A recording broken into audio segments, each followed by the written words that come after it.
Hello students and welcome back to our channel Siraj Shaikh डे study. आज income from business profession का lecture number 3 है, जिसे हम कवर करेंगे नए पॉइंट्स ऑफ बिजनेस प्रोफेशन। तो स्टार्ट करेंगे आज का class.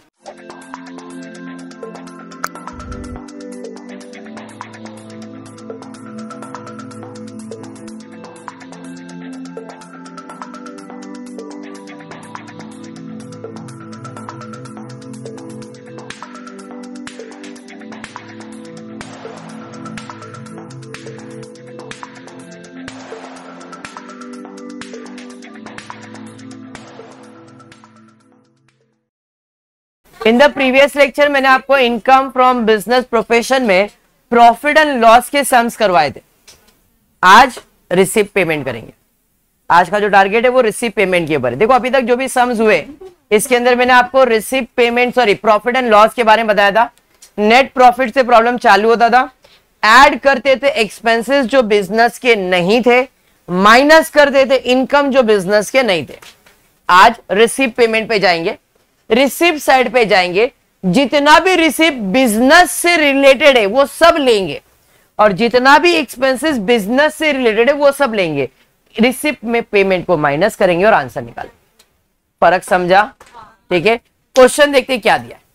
Mister Maheshwari is a proprietor of oceanic laundry. अरे क्या बात है, लॉन्ड्री वाला है। ठीक है। उसका रिसीव पेमेंट पहले बता दें, गरीब लोग रहते हैं जो कैश पेमेंट के अंदर ही डील करते हैं। तो इन्होंने कितना पैसा इनको आया है, कितना पैसा गया, इसके बारे में प्रजापति इंफॉर्मेशन दिया। हम रिसीव साइड पे जाएंगे करीना, और जो भी बिजनेस का रिसिप्ट है वो सब लिखेंगे, जिसमें सबसे पहला है कैश इन हाथ में। अरे कैश इन हाथ में जो दिया है वो तो बैलेंस होता है, उसको कुछ नहीं करना है। ठीक है। आगे बढ़ते, लॉन्ड्री का रिसिप्ट। लॉन्ड्री का बिजनेस है, लॉन्ड्री का पैसा आएगा तो बिजनेस का ही पैसा हुआ ये, है नहीं? तो आपका जो प्रॉब्लम चालू होगा रिसिप्ट साइड से। रिसिप्ट में आप कौन सा रिसिप्ट लोगे? Receipt related to the business, related to business. चलिए देखते हैं रिलेटेड टू द बिजनेस में कौन सा है। तो सबसे पहला क्या है? कैश, इग्नोर होगा। उसके बाद है लॉन्ड्री रिसिप्ट। भाई ये तो आने वाला है। कितना है लॉन्ड्री रिसिप्ट? 1,40,000। कॉलम मैंने बनाया नहीं, बट आई होप कॉलम तुमको मालूम है, पर्टिकुलर रुपीस। चलिए ठीक है। आयनिंग रिसिप्ट, लॉन्ड्री है तो आयन करने का भी काम उसी का रहेगा, तो ये भी बिजनेस का ही हो गया। Ironing receipt 30,000। अरे हाँ। उसके बाद refund from LIC of life policy. क्या ये बिजनेस का है? इग्नोर मार दो इसको। विनिंग फ्रॉम लॉटरी बिजनेस का है, इग्नोर। मतलब रिसिप्ट में इतना ही है। कोई एडजस्टमेंट है क्या? जरा देख लेते एक बार। कंप्यूट दैट है, नहीं सर कोई एडजस्टमेंट भी नहीं है। मतलब ये टोटल रिसिप्ट आ गया। हाँ इजी है, 1,70,000। आता नहीं, बाद में भी इजी है। ठीक है, आता इजी है, बाद में डिफिकल्ट आता है, ऐसा कुछ नहीं है। क्लियर है यहां तक? अब हम लोग जाएंगे पेमेंट साइड पे।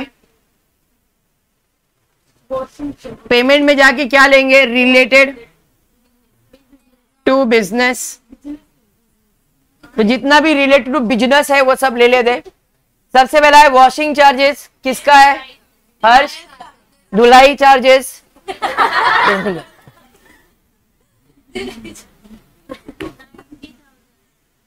कितना? उसके बाद सैलरी बिजनेस का ही होएगा। बिजनेस का ही है। हाँ लिखने तो भाई। कितना? उसके बाद बिजनेस, फिर भाई कपड़ा घुमा दिया, लॉस हुआ, तो ये किसका हुआ? बिजनेस का। कंपेंसेशन का मतलब होता है कि भरपाई, कंपेंसेशन फॉर लॉस। कितना है? 12। उसके बाद इनकम टैक्स, पर्सनल। क्या बात है, वेरी गुड। फिर पर्सनल, ठीक है। टेलरिंग चार्जेस बिजनेस का, लॉन्ड्री है भाई, टेलरिंग विलिंग, हाँ सबर, हाँ 3600। उसके बाद सन्ड्री एक्सपेंस तो बिजनेस का ही होगा। तो सन्ड्री एक्सपेंसेस का मतलब, सन्ड्री मतलब छोटा मोटा खर्चा, कितना 1200। और कुछ क्लोजिंग को इग्नोर, ओपनिंग बैलेंस और क्लोजिंग बैलेंस इग्नोर होता है। कितना बेटा 9000, 25,000, 1,39,000, 1,39,000। अब रिसिप्ट में पेमेंट को माइनस करेंगे तो जो आंसर आएगा वो होगा 31,000। इनकम फ्रॉम बिजनेस और प्रोफेशन 31। डन विथ योर सम। हाँ छोटू सा सम ऐसा ही आता है, बात समझाइए, बोलिए। अच्छा ठीक है, सवाल आया है सर ये जो related to business laundry receipt और आयनिंग रिसिप्ट आपने क्यों लिखा। पहली बात, ये लिखने से पहले मुझे बिजनेस क्या कर रहा है वो मालूम होना चाहिए। पहले लाइन पे दिया महेश्वरी का लॉन्ड्री है, लॉन्ड्री मतलब उसका काम कपड़ा धोने का, कपड़ा को आयरन करने का, टेलरिंग करने का, यही काम रहेगा। तो उसने कपड़ा धो के सामने वाले से पैसा लिया रहेगा, उसे लॉन्ड्री रिसिप्ट कहते, तो बिजनेस का ही हुआ ना उसके, इसलिए लिख दिया, प्रेस कर दिया। समझ में आया? और कुछ? बढ़ते हैं आगे, बढ़ेंगे नेक्स्ट। उसके बाद क्या है, सेकेंड क्वेश्चन की तरफ जाते। कौन है, क्या करती हो? क्या प्ले बैक? अरे क्या है बोलो ना। प्लेबैक सिंगर मतलब गायकार, जो कभी पर्दे पे कम दिखती है, पर्दे के पीछे ज्यादा दिखती है, प्लेबैक सिंगर। गाता कोई और है, गायक कोई और होता है, पिक्चर में दिखता कोई और है, गाता कोई और है, जो पीछे गाता है उसे प्लेबैक सिंगर कहते हैं। ठीक है, अनुराधा एक प्लेबैक सिंगर है और इंटरेस्ट हर account to you computation of income, मतलब ये एक प्लेबैक सिंगर है, इसका अकाउंट दिया है, इसकी बिजनेस का इंफॉर्मेशन दिया है। अब क्योंकि ये प्लेबैक सिंगर है तो सिंगिंग से रिलेटेड जो भी चीज होगा वो उसका इनकम होगा, बिजनेस का। सिंगिंग से रिलेटेड कुछ खर्चा अगर कर रही है तो उसके बिजनेस का एक्सपेंस होगा। उसके अलावा कुछ भी है तो उसका पर्सनल है। मुझे क्या चाहिए, receipt related to business, payment related to business. बराबर, चलिए देखते हैं क्या दिया है। पर्टिकुलर में दिया है कंसर्ट रिसिप्ट। कंसर्ट का मतलब, हाँ कंसर्ट पे गई, उधर से उसने पैसा कमाया तो उसके बिजनेस का ही हुआ ना ये, तो ये तो आने वाला ही है। तो receipt, question number second, receipt related to business, जिसमें सबसे पहला क्या है, हाँ क्या कौन सा, कंसर्ट रिसिप्ट कितना है भाई, 24,000। उसके बाद क्या है, रिसिप्ट फ्रॉम फिल्म प्रोड्यूसर, क्या रहेगा, बिजनेस का ही ना, क्या बात है।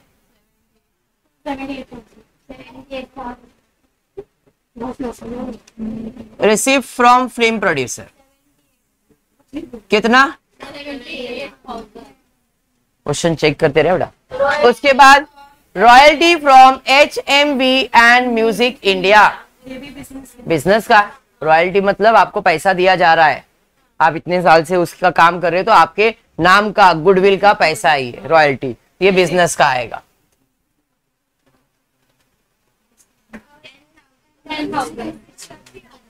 उसके बाद LIC पॉलिसी मैच्योर्ड हुआ, उससे उसको पैसा मिला, चलिए ठीक है, वेरी गुड। फिर ये तो खर्चा दिख रहा है, कंसर्ट पे जाने के लिए फ्लाइट का टिकट, मतलब ये एक्सपेंस हुआ, तो ये तो माइनस होना चाहिए, मतलब पेमेंट है ये, हाँ या नहीं। पेमेंट रिलेटेड टू बिजनेस, क्या है पहला, क्या है, क्या वो, cost of train and air ticket, कितना है भाई, 14,000। उसके बाद payment for accompanying artist in the above party. भाई एक पार्टी रखा गया है, प्लेबैक सिंगर हूं मैंने पार्टी दिया है और किसी को हायर किया है गाना गाने के लिए, तो ये तो मेरे बिजनेस का ही खर्चा हुआ ना, तो ये एक्सपेंस है बिजनेस का। पेमेंट टू हायर है ना, तो अकम्पनी वही सेम, अकम्पनी कितना 8,000। फिर अदर रिसिप्ट, रिसिप्ट मतलब इससे रिलेटेड हो गया, कितना है भाई अदर रिसिप्ट 65,000। फिर उसके बाद car expenses on travelling to local concert, business का ही हो गया। कार एक्सपेंसेस कितना है, अगर ये कार एक्सपेंसेस लोकल कंसर्ट के लिए नहीं होता तो ये पर्सनल होता, क्योंकि कार उसके पर्सनल यूज के लिए, बट इधर स्पेसिफाई किया फॉर लोकल कंसर्ट, तो ये बिजनेस के लिए हो गया। समझ में आया। नेक्स्ट उसके बाद क्या है पवार, रेंट पेड, जिसमें से half premises was used for rehearsal purpose, आधा बिजनेस के लिए और आधा पर्सनल के लिए, तो आधा तो आएगा ही नहीं यहाँ पे। 4,500। कितना है रेंट 9,000 है, तो आधा कर दो 4,500। अरे समझा। उसके बाद क्या है, collection from the student being trained in music in spare times, business का हुआ। भाई प्लेबैक सिंगर मैंने स्टूडेंट को रखा है, उसके पास से कलेक्शन लिया है, इनकम हो गया, आया नहीं। कितना है कलेक्शन, और कुछ है क्या 1 लाख, पक्का ना, कच्चा कुछ होता है क्या, टोटल 44,000 माइनस करेंगे इनकम फ्रॉम बिजनेस और प्रोफेशन। 1,44,500। सम समझ में आ गया, क्लियर है, क्लियर यहां तक, सम क्लियर, पक्का। बढ़ेंगे क्वेश्चन नंबर 3 की तरफ, देखते क्वेश्चन 3 क्या दिया है। कौन है भाई ये, अच्छा ये डॉक्टर है, क्या करता है, इसका काम क्या है, मेडिसिन देना। कोई एडजस्टमेंट वगैरह है क्या, चेक कर लो पहले। हाँ दिख तो रहा है मुझे भी, 2 है एडजस्टमेंट, एक है depreciation as per income tax rule furniture पे और कार पे, और एक एडजस्टमेंट है 1/3 of the use of car the telephone is attributed and private purpose, attributed towards private purpose, prepare a statement. मतलब कार का खर्चा, टेलीफोन का खर्चा 1/3 जो है वो पर्सनल है, बाकी बिजनेस का है। ठीक है, बस इतना इंफॉर्मेशन इंपॉर्टेंट था, बाकी अपन देख लेते हैं।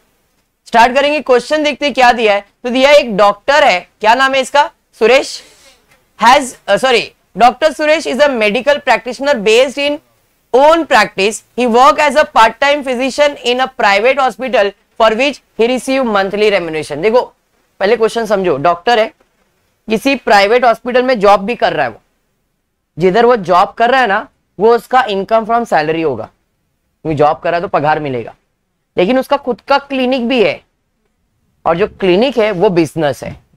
बाइफर्केशन समझ लेना, पहले लाइन पे दिया है doctor Suresh is a medical practitioner based beside his own practice he work as a part-time physician in a private hospital for which he receive a monthly remuneration.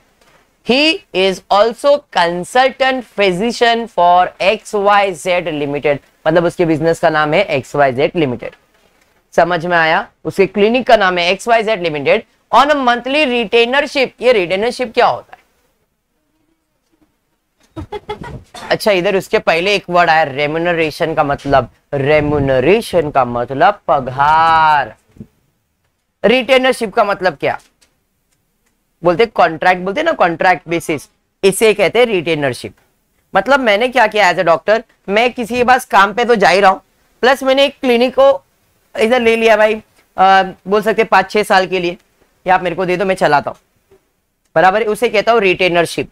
अब वो 5-6 साल के लिए प्रॉपर्टी मेरा बन जाएगा, उधर बिजनेस मेरा चलेगा, उसको मैंने टेक ओवर कर लिया। समझ में आया? उधर से जो भी इनकम जनरेट होगा वो मेरा होगा, मेरे बिजनेस के लिए होगा। क्लियर? नहीं क्या? हाँ, चलिए ठीक है। अब यहाँ पे आगे क्या दिया है? The doctor maintain a record of his receipts and payment. The following information is extracted from his record for the year and 31 March 22। Receipt में क्या क्या रिसिप्ट है? कंसल्टिंग फीस आएगा कि नहीं आएगा? डॉक्टर है तो कंसल्टिंग फीस आएगा ही, और उसके बिजनेस का यही है, हाँ या नहीं? रिसिप्ट रिलेटेड टू बिजनेस, जिसमें सबसे पहला है कंसल्टिंग फीस। कितना है कंसल्टिंग फीस? 65,000, ये तो आना ही आना है। उसके बाद क्या है? Gross remuneration from private hospital नहीं आएगा। रेम्युनरेशन मतलब पगार होता है करीना, और उसको पगार किसी दूसरे ऑर्गेनाइजेशन से मिला है, तो उसकी बिजनेस का है क्या वो? नहीं। उसके बाद retainership fees from X Y, भाई जिधर काम कर रहा था उधर से उसको फीस मिल रहा था, ये तो उसके बिजनेस का ही हो गया ना, हाँ या नहीं? रिटेनरशिप फीस कितना? 6,000, ये आने वाला है, उसके बिजनेस का है ना ये फीस। उसके बाद क्या है? गिफ्ट फ्रॉम पेशेंट, पेशेंट ने गिफ्ट दिया मतलब वो उसका ही हो गया, बिजनेस का ना। भाई पेशेंट को मैंने बोला भाई तेरा काम नहीं सर, गिफ्ट ले लो गिफ्ट ले लो, उसने पैसा नहीं देके क्या दिया? गिफ्ट दिया, तो ये बिजनेस का हो गया। समझ में आ रहा है? गिफ्ट कितना है? उसके बाद मतलब रिसिप्ट में इतना ही है, पेमेंट में जाते, इसका टोटल ले लेते, total 76,000 payment, not sorry payment related to business. सबसे पहला क्या है देखते, rent and electricity charges of the clinic आएगा ही आएगा। रेंट कितना है? उसके बाद टेलीफोन चार्जेस के ऊपर एडजस्टमेंट था। क्या एडजस्टमेंट था? कि जो टेलीफोन चार्जेस वगैरह है या कार चार्जेस जो है उसमें 1/3 क्या है? प्राइवेट यूज है, तो 2/3 क्या है? बिजनेस। जो बिजनेस का वो यहां पे लिखेंगे। टेलीफोन चार्जेस कितना है देखो, टोटल है 2,400, इसका 2/3 वैल्यू आ जाएगा, मतलब 1,600। अरे बराबर, 2/3 क्यों लिखा समझा ना? चलिए ठीक है। उसके बाद क्या है? प्रिंटिंग एंड स्टेशनरी, इस पे तो कोई एडजस्टमेंट था नहीं, ये तो बिजनेस का ही है। प्रिंटिंग एंड स्टेशनरी कितना है? उसके बाद क्या है? इसके ऊपर भी एडजस्टमेंट था। कार का जो खर्चा है 1/3 प्राइवेट है, तो 2/3 इधर आ जाएगा। कार एक्सपेंसेस कितना है? Car expenses 12,000 into 2/3 8,000। नेक्स्ट उसके बाद वेजेस ऑफ क्लिनिक असिस्टेंट, क्या है? बिजनेस का हुआ। चलिए वेजेस कितना है? 3,600। उसके बाद ड्राइवर का सैलरी पक्का? सोचो, मैंने कार का खर्चा 1/3 दिया है प्राइवेट और 2/3 दिया बिजनेस, तो ड्राइवर को जो पगार में दे रहा हूं उसमें 1/3 रहेगा तुम्हारा पर्सनल और 2/3 रहेगा बिजनेस। तो टोटल कितना है देखो, 3,600। समझा? तो 3,600 है ना टोटल। 3,600 का 2/3 अमाउंट 2,400। अरे बात समझा? नेक्स्ट उसके बाद लाइफ इंश्योरेंस प्रीमियम तो आएगा ही नहीं, ठीक है। अब बढ़ता है depreciation. Depreciation as per rule क्या होता है? माइनस, तो यहां पे माइनस कर देंगे। Depreciation on furniture 300। Depreciation on car कितना है? 6,000 है, बट आएगा सिर्फ 2/3 वैल्यू 4,000। 1/3 प्राइवेट है ना। और कुछ है क्या? खत्म। चलिए टोटल ले लीजिए फटाफट। 32,400। 32,400 इसमें से ये माइनस कर दो। Income from business and profession कितना? हाँ, कुछ डाउट था? समझा रिसीव पेमेंट? देखो रिसीव पेमेंट साथ में लेने का रीजन है कि भाई कंसेप्ट एक साथ ही बैठ जाएगा दिमाग में। इसके पहले अपन ने प्रॉफिट एंड लॉस किया, आज रिसीव पेमेंट के 3 सम लिया, आपको समझ में आ गया कि रिसीव पेमेंट कैसे करते। एग्जाम में ऐसे टाइप के सम कंफ्यूज करने के लिए आ सकते हैं, क्योंकि मैक्सिमम आप प्रैक्टिस प्रॉफिट एंड लॉस करते हो, अपने दिमाग में प्रॉफिट एंड लॉस बैठ जाता है पूरा साल प्रैक्टिस करके, और ये नहीं बैठता है क्योंकि इसके लिमिटेड सम्स है। इसलिए कंसेप्ट है तो इजी, बट स्टूडेंट कंफ्यूज हो जाता है। थोड़ा इसके ऊपर प्रैक्टिस करना, बाकी कुछ नहीं, सम सिंपल रहता है। क्लियर है? होपफुली आपको वीडियो पसंद आया रहेगा, तो प्लीज वीडियो को लाइक कर देना, फ्रेंड्स ग्रुप में शेयर करना, चैनल को सब्सक्राइब करना। Thank you for watching the video.